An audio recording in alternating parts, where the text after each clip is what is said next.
Community of Christ is part of who I am. I choose to keep on this path, being part of Community of Christ, due to what I see when I look to the past, and when I see when I, in a spirit of hope, look to the future. Community of Christ is part of who I am, from growing up in the church to even the ancestors I call mine who met Joseph Smith and who were captivated then with the call and the story presented. But more to the point, Community of Christ is who I choose to be today. As I look back, captivated by the sacred story of the denomination I call mine, I affirm that this is where I wish to be. As I look forward to a hopeful and better tomorrow, looking out at the possibilities for my denomination, I affirm that this is where I wish to be. I look out upon the messiness of the history of Community of Christ, captivated, and say that though imperfect, it will nevertheless create a beautiful, strong alloy to build our bold future upon. But I cannot forget the present as well. Here, now, I love getting to know the diverse, messy collective of people that make up this denomination. I love getting to know each's story. I love having gotten and getting a church family. I love the persevering spirit that I see through so many, both of our past and our present. It is that spirit, in part, that I hope we can continue carrying it with us into our bold tomorrow. For that is, in part, what gets me most excited about Community of Christ, our bold, vibrant future of tomorrow.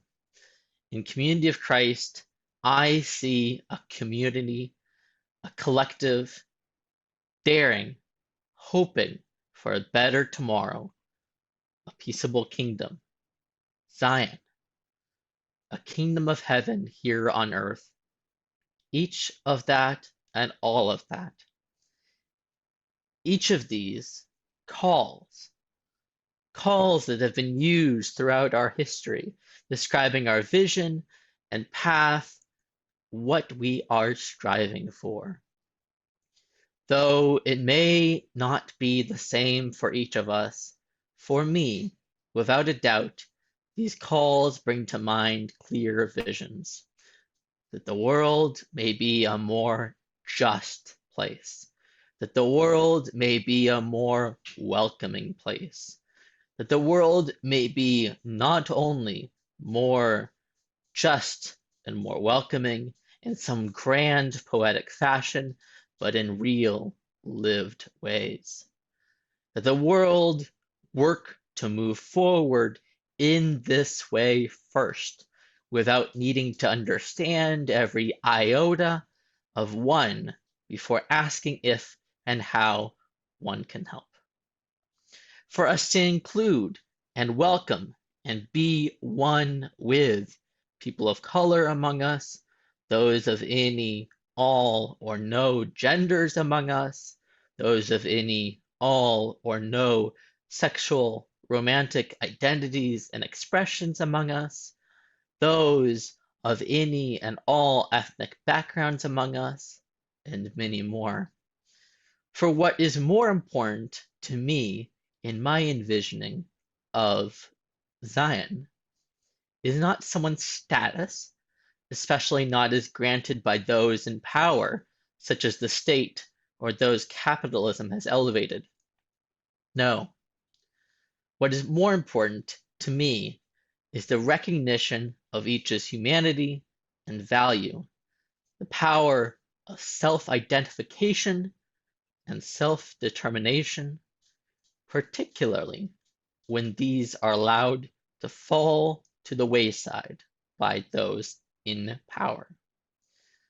For it is, you must never forget, it is in Jesus' example that I do believe our praxis should be rooted. And more to the point, when I look toward our community of Christ's bold and, dare I say, bright tomorrow, I see us being a beacon, a bright light comprised of many individual bright lights, shining forth, going forth through Canada and our individual communities, all while united in our hope and vision for tomorrow.